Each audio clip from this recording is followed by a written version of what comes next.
नमस्कार दोस्तों, आपने शुरू कर दिया है अपना यूट्यूब चैनल जिसका नाम है मुन्ना यादव ऑफिशियल। बहुत छोटे से प्रयास को शुरुआत किया हूं मैंने और आप लोगों का बहुत प्यार मिल रहा है, जिसको देखते हुए कंटिन्यू रखते हुए आज 5 अक्टूबर की महत्वपूर्ण खबर लेके आया हूं। नमस्कार दोस्तों, आपका पुनः स्वागत है मुन्ना यादव यूट्यूब चैनल पर, जो कि आप आज 5वां दिन लेकर आ रहा हूँ 5 अक्टूबर 2025 के महत्वपूर्ण करंट अफेयर्स के सीरीज में हम आपको अब तक 4 वीडियो के बारे में बता चुके हैं और चारों वीडियो में 4 तारीख को 1 अक्टूबर, 2 अक्टूबर, 3 अक्टूबर और 4 अक्टूबर की सारी महत्वपूर्ण घटनाएं को विश्लेषित कर चुका हूं। और आज आपको आपके बीच 5 अक्टूबर 2025 के विभिन्न मुद्दे जो कि हमारे प्रतियोगी परीक्षाओं के लिए करंट अफेयर्स में बहुत ही महत्वपूर्ण जगह रखती है, उनको आज आपके बीच रखने जा रहे हैं। जिसमें से पहला प्रश्न होगा और पहला ही समाचार है कि मैसूर के दशहरा में 2983 ड्रोन के साथ बनाई गई दुनिया का सबसे बड़ा हवा में चित्र। इस शो में सौरमंडल, मोर, डॉल्फिन और बाघ का चित्र बनाया गया। इस शो में मुख्य रूप से बाघ का चित्र को गिनीज वर्ल्ड रिकॉर्ड में दर्ज किया गया है। तो मुख्य रूप से हम ये याद रखेंगे कि मैसूर के दशहरा में 2983 ड्रोनों के साथ एक बहुत बड़ा विशाल बाघ का चित्र हवा में बनाया गया, जो कि इस शो का मुख्य रूप से गिनीज वर्ल्ड में दर्ज किया गया है। अगली खबर की ओर चलते हैं। उसमें हम देखते हैं चीन ने 1500 एकड़ में, चीन जो है 1500 एकड़ में दुनिया का सबसे बड़ा युद्ध बंकर बना रहा है। चीन जो है यूएसए को पीछे छोड़ते हुए लगभग उससे 10 गुना बड़ा युद्ध बंकर बना रहा है, जो कि भूमिगत कमांड हब है। यह जो है चीन का भूमिगत कमांड हब है।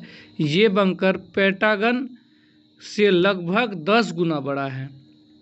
और अगली प्रश्न में चलते हैं, देखते हैं कि जिसमें दिया गया है जिया राय कैटलीना, 17 वर्षीय एक बच्ची है जो कि जिया राय कैटलीना, ये ऑटिज्म स्पेक्ट्रम डिसऑर्डर से ग्रसित है, जो कि पैरा स्विमर है।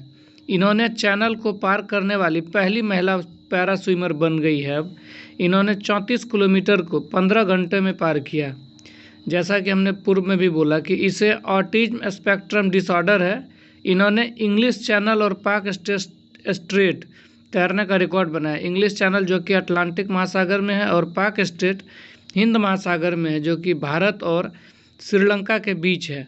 इसको जिया राय कैटलीना ने इन्हें भी, पाक स्ट्रेट को भी तैरने का रिकॉर्ड बनाया है। अगली प्रश्न में चलते हैं। परप्लेक्सिटी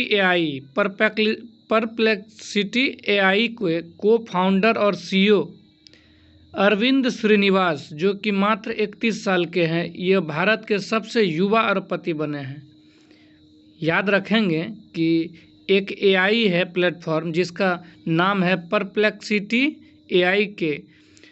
एआई है। इसके को फाउंडर और सीईओ अरविंद श्रीनिवास जो है भारत के सबसे युवा अरबपति बन गए हैं और ये 31 साल के हैं। और अगली प्रश्न की ओर चलते हैं, उनको देखने का प्रयास करते हैं। पंजाब की एक स्टार्टअप कंपनी है नलवा एरो।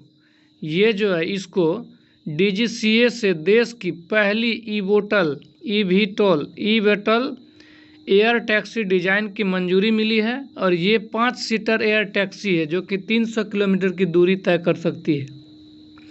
पंजाब के स्टार्टअप कंपनी कौन है? नलवा एरो। और इसके द्वारा डीजीसीए ने इन्हें पहली टैक्सी को डिज़ाइन करने का मंजूरी दे दी है, जिसमें 5 सीटर एयर टैक्सी 300 किलोमीटर की दूरी तय कर सकती है और इसकी स्पीड रहेगी 350 किलोमीटर पर घंटे की होगी। और अगली प्रश्न की ओर चलते हैं, जहां पर हम देखेंगे जापान में पहली बार कोई महिला प्रधानमंत्री बनी है।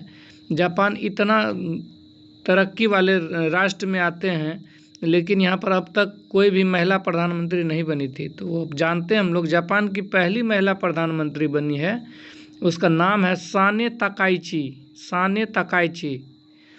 और अगला प्रश्न है, गुजरात तट के पास अरब सागर में हलचल देखने को मिली है। अभी कुछ दिन पहले की कल की ही घटना है। गुजरात के तट के पास अरब सागर में हलचल देखने को मिली है। गंभीर चक्रवात तूफान में तब्दील हुआ है। चक्रवात शक्ति चक्रवात जो था, इसका रफ्तार जो है 100 किलोमीटर पर आवर की रफ्तार से चल रही है और ये 13 किलोमीटर की गति से बढ़ाते हुए चली आ रही है गुजरात के तट के पास।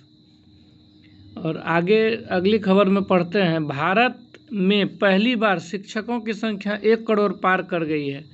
अभी बहुत सारे शिक्षक ज्वाइनिंग लिए हैं बिहार सरकार के अंतर्गत भी, और अब देखिए भारत ने जो है 1 करोड़ पार कर दिया है शिक्षकों की संख्या में। अब बिहार बीपीएससी को मद्देनज़र रखते हुए हमने करंट अफेयर्स की सीरीज चलाना शुरू किया है और आज के मुख्य खबर बिहार से लेकर है। बिहार सरकार ने, चुनावी माहौल है तो कुछ ना कुछ घोषणा करते ही रहेंगे, तो बिहार सरकार ने छात्रवृत्ति की दर दोगुनी की है। और ये दर किसकी दोगुनी हुई है तो ये हम लोग देखते हैं।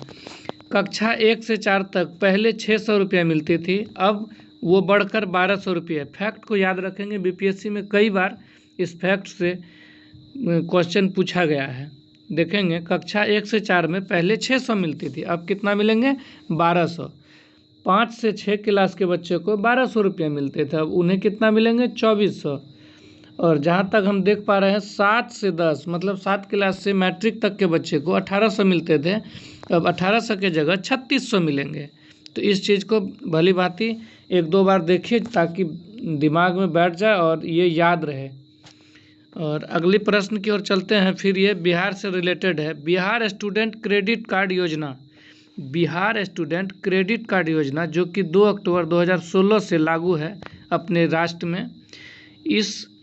इस योजना के तहत 4 लाख तक लोन 12वीं के बाद उच्च शिक्षा प्राप्त करने के लिए दिया जाता है।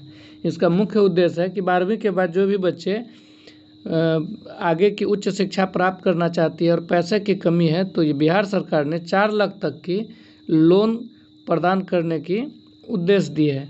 और 2025 इस साल से 2025 से पूरा लोन ब्याज मुक्त होगा। पहले थोड़ी बहुत ब्याज लेके दिया जाता था, लेकिन अब ब्याज मुक्त होगा।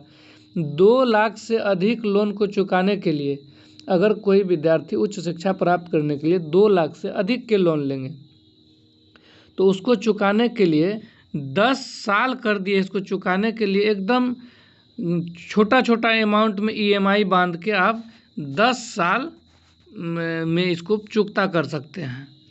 और अगली प्रश्न की ओर चलते हैं, तो हम देख पाते हैं कि बौद्धिक संपदा संगठन की ग्लोबल इनोवेशन इंडेक्स 2025 में भारत 38वें स्थान पर रहा।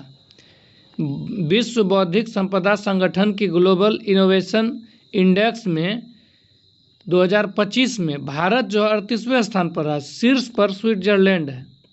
और अगली प्रश्न की ओर चलते हैं, भारत की स्टार वेटलिफ्टर मीराबाई चानू ने नॉर्वे के